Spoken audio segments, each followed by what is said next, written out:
بسم اللہ الرحمن الرحیم۔ قبر پر اذان دینا کیسا ہے اور اس کے فائدے کیا ہیں؟ السلام علیکم پیارے اسلامی بھائیوں، آج ہم جانیں گے کہ اس ویڈیو میں قبر پر اذان دینا کیسا ہے۔ دفن کرنے کے بعد قبر پر اذان دینا کیسا ہے؟ دفن کرنے کے بعد قبر پر اذان دینا جائز و مستحسن ہے۔ قبر پر اذان دینے کا ثبوت کیا ہے؟ قبر پر اذان دینے کا جواب یقینی ہے، کیونکہ شریعت مطہرہ نے اسے منع نہیں فرمایا، اور جس کام شریعت مطہرہ نے منع نہیں فرمایا مثلاً منع نہیں ہو سکتا۔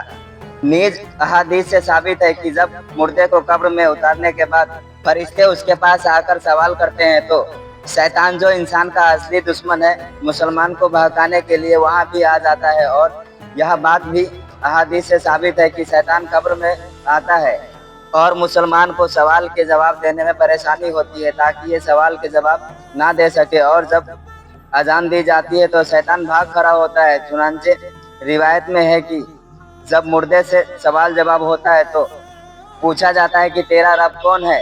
شیطان اس سے ظاہر ہوتا ہے اور اپنی طرف اشارہ کرتا ہے، یعنی میں تیرا رب ہوں۔ اس طرح حکم آیا کہ میت کے لیے جواب میں ثابت قدم رہنے کی دعا کرے، اور یہ امر بھی حدیث صحیح سے ثابت ہے کہ اذان دینے سے شیطان بھاگتا ہے۔ یوں ہی اذان کی آواز اس کے کان میں پڑتی ہے، جس جگہ اذان دی جا رہی ہو وہاں سے کوسوں دور بھاگ جاتا ہے۔ چنانچہ صحیح مسلم میں مروی ہے کہ حضور صلی اللہ علیہ وسلم فرماتے ہیں، شیطان جب اذان سنتا ہے تو اتنا دور بھاگتا ہے جیسے روحا، اور روحا مدینہ سے 36 میل کے فاصلے پر ہے۔ پتہ چلا اور معلوم ہوا کہ اذان سننے سے شیطان بھاگتا ہے۔ اس وجہ سے قبر میں جب مردے کو اتار دیا جاتا ہے تو اذان دینا جائز ہے۔ اس سے قبر والے کو فائدہ پہنچتا ہے اور انہیں جواب دینے میں آسانی ہوتی ہے۔ اور آگے کا بیان کیا ہے، سماعت فرمائیں۔ کیا اذان نماز کے ساتھ خاص ہے؟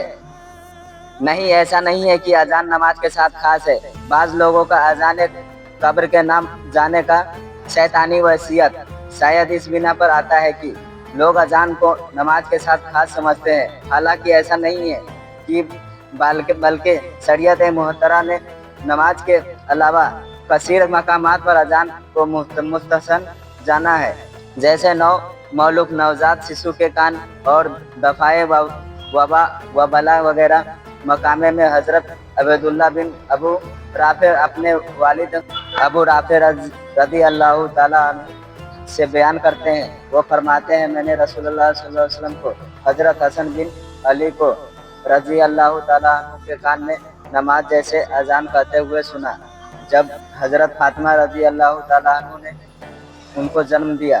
ام المومنین حضرت عائشہ صدیقہ رضی اللہ سے روایت ہے کہ رسول اللہ صلی اللہ علیہ وسلم کے زمانے میں سورج گرہن ہوا تو آپ نے لوگوں کو نماز اور خسوف پڑھنے کے بعد خطبہ دیا اور اللہ تعالیٰ کی حمد و ثنا کے بعد فرمایا کہ سورج اور چاند دونوں اللہ تعالیٰ کی نشانیاں ہیں، اور کسی کی موت و حیات سے انہیں گرہن نہیں لگتا۔ جب تم گرہن لگاؤ گے تو دیکھو، اللہ سے دعا کرو، تکبیر کہو اور نماز پڑھو اور صدقہ کرو۔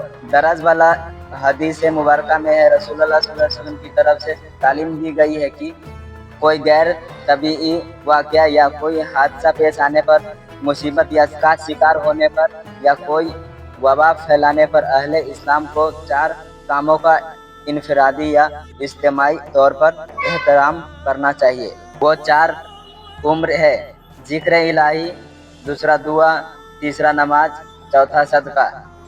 پتہ چلا اور معلوم ہوا کہ مصیبت یا کوئی بلا آنے پر بھی اذان دے سکتے ہیں، اور ذکر الہی کرنا ہے، اور دعا کرنا ہے، اور نماز پڑھنا ہے، اور صدقہ دینا ہے۔ امیر المومنین و مسلمین سیدنا مولا علی رضی اللہ تعالیٰ عنہ سے روایت ہے کہ مجھے حضور سید عالم صلی اللہ علیہ وسلم نے غمگین دیکھا تو ارشاد فرمایا، اے ابو طالب کے بیٹے، میں تجھے غمگین پاتا ہوں، اپنے کسی گھر والے سے کہہ کے تیرے کان میں اذان کہے۔ اذان غم و پریشانی کی دافع ہے۔